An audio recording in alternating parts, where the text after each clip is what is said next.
Welcome back, fellow Helldivers! Today, we're diving deep into the world of Helldivers 2 to tackle a frustrating issue many of you have been facing: the dreaded failed to join game lobby error.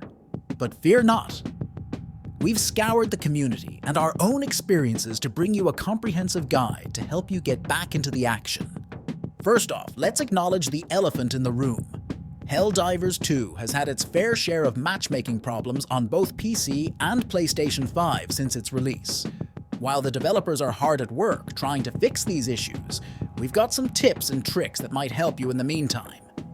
Tip number 1. Keep spamming quick play. It sounds simple, but persistence is key here. Some players have reported success after multiple attempts, so don't give up if it doesn't work the first time. Tip number 2. Turn off your crossplay. This has been a game changer for some players. Just head into your settings, disable crossplay, and restart your game. It might just do the trick. Tip number 3, as suggested by the developers themselves. Try searching for a match on a specific planet instead of using quick play. This method might increase your chances of joining a game successfully. Tip number 4, connect with the community. Share your friend code, join Helldivers 2 forums or Discord servers, and team up with others facing the same issues. Sometimes the best way to beat a problem is by joining forces. Show gameplay of a successful match join. And there you have it, brave Helldivers.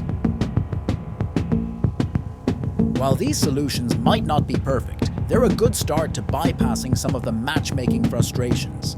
Remember, the Helldivers community is strong, and by sharing our experiences and solutions, we can help each other out until the DEOs roll out more permanent fixes.